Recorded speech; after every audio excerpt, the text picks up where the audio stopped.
This is the medical dictionary illustration of glaucoma. Okay, and you can see where it occurs in the optic nerve. And then what caught my eye? Get it here? What caught my eye was, okay, you have the anterior chamber, the cornea, the iris, right, the lens. But again, the lens right here is what caught my eye. Is do you see which way that lens is pointing? Right. So the lens is what takes all this information um, through your actual eyeball to the optic nerve, and do you see which way it's pointing? So when light, artificial light, specifically when you drive at night, okay, a lot, or you're around a lot of very bright light, artificial light, this tends to start to damage or indent your optic nerve. Okay, it starts destroying your nerve fibers. So think of it like this: when you drive by a street light every time at night, and you don't have the proper protective eyeglasses on, this literally slowly erodes your optic nerve. So anytime you pass by one of our many street lights, and no matter what city you drive through, it is every one that you pass through, there are these beams of artificial light that get magnified by your lens to your optic nerve.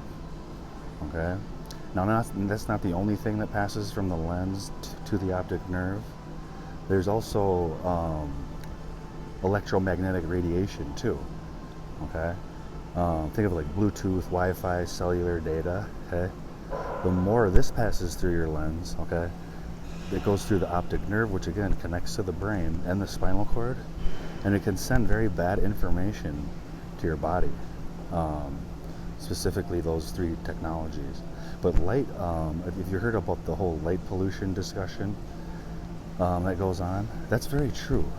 Okay, light, artificial light, especially these low voltage, bright blue lights, and a lot of car lights have these. Now they just keep getting like brighter and brighter. They're very damaging to your eyeballs. Okay, again, you think of your eyes; they're like naturally nocturnal. Over 95% of the animal kingdom is a nocturnal species, and only 5% of the animal kingdom, including us, which we don't need, only 5% of the animal kingdom requires sunlight to survive. And these are mostly reptiles like geckos, lizards, chameleons, what we would call dinosaurs. They're the only species that need sunlight or UV radiation to actually survive. And if they didn't have it, they would die. And that's just 5% of the animal kingdom. The other 95% of the animal kingdom, I mean, if the sun disappeared one day, they would actually, their eyesight would start improving after one generation. Okay, and not many people can believe this, but the sun, coupled with these artificial lights that we have everywhere called light pollution, they're very damaging to your optic nerve, your optic disc, your lens. They're the reason why the sun is the reason why people go blind or are born blind, because they were most likely their mother was out in the sun a lot. And again, when you're a little baby or a fetus inside your mother's water, that sun pierces right through all of our skin. And then same thing with light. Like when you put a flashlight up to your fingers, you can literally see through your fingers and your digits. So just something to be aware of. I thought that was an amazing fact that only 5% of the animal kingdom here on this planet actually needs sunlight to survive. So that's pretty cool. So think about like everything's like a dark universe. It's kind of like glow in the dark. I don't know if you've ever seen that movie Avatar, where everything kind of like glows.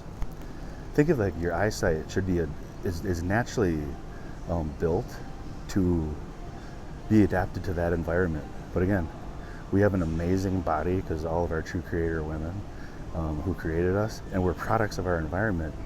And our DNA is 3 out of 4 self-correcting, copying, beginning anew.